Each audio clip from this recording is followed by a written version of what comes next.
Adarsh Kemurthy, A Shankar Shetty and sons ಮತ್ತು Mysore jewellery association president. ಮೊನ್ನೆ ನಮ್ಮ ಪ್ರಧಾನಮಂತ್ರಿ ಮೋದಿಜಿಯವರು ಕೆಲವು ವಿಷಯಗಳನ್ನು ಹೇಳಿದರು. ನಮ್ಮ ದೇಶದ ಆರ್ಥಿಕ ಪರಿಸ್ಥಿತಿ ಬಹಳಷ್ಟು ವ್ಯತ್ಯಾಸ ಆಗಿರೋದರಿಂದ ಅದರಲ್ಲಿ ಒಂದು ವಿಷಯ ಅವರು ಹೇಳಿದ್ದು, ಒಂದು ರಿಕ್ವೆಸ್ಟ್ ಮಾಡಿಕೊಂಡ್ರು ಜನಗಳಿಗೆ, ಚಿನ್ನ ಖರೀದಿಯನ್ನು ಆದಷ್ಟು ಕಡಿಮೆ ಮಾಡಿ. ಕಾರಣ ಏನು ಅಂತಂದರೆ, ಚಿನ್ನ ಕೊಂಡ್ಕೊಂಡಾಗ ಅದರ ಹಣದಲ್ಲಿ ಮತ್ತೆ ಇಂಪೋರ್ಟ್ ಮಾಡಬೇಕು. ಇಂಪೋರ್ಟ್ ಮಾಡಿದಾಗ ಫಾರಿನ್ ಎಕ್ಸ್ಚೇಂಜ್ ಹೊರಗಡೆ ಹೋಗುತ್ತೆ. ಆ ಕಾರಣದಿಂದ ಹೇಳಿದ್ದಾರೆ. ಅದಕ್ಕೆ 1 ವರ್ಷ ಚಿನ್ನ ಖರೀದಿ ಕಡಿಮೆ ಮಾಡಿ ಅಂತ ಹೇಳಿದ್ರು. ಆದರೆ ಪ್ರತಿಯೊಂದು ಮನೆಯಲ್ಲೂ ಒಂದು ಫಂಕ್ಷನ್ ಇರುತ್ತೆ, ಒಂದು ಮದುವೆ ಇರುತ್ತೆ.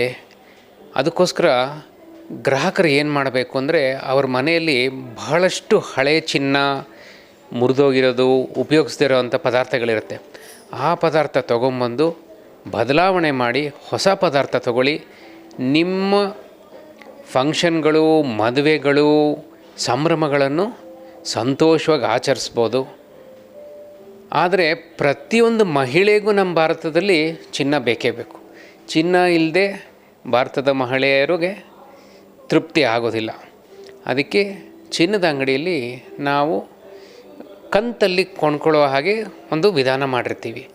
ಈಗ 1 ವರ್ಷ ಅವರು ಕೊಂಡ್ಕೋಬೇಡಿ ಅಂತ ಮನವಿ ಮಾಡಿದ್ದಾರೆ. ಆದರೆ ನೀವು ಪ್ರತಿ ತಿಂಗಳು ಹಣ ಸೇರಿಸ್ಕೊಂಡು 1 ವರ್ಷ ಆದಮೇಲೆ ತೊಗೋಬೋದು. ಈ ರೀತಿ ನಿಮ್ಮ ಮನೆಗೆ ಚಿನ್ನನೂ ಬರುತ್ತೆ, ನಮ್ಮ ದೇಶಕ್ಕೆ ನಾವು ಸಪೋರ್ಟ್ ಮಾಡ್ದಂಗೂ ಆಗುತ್ತೆ. Thank you.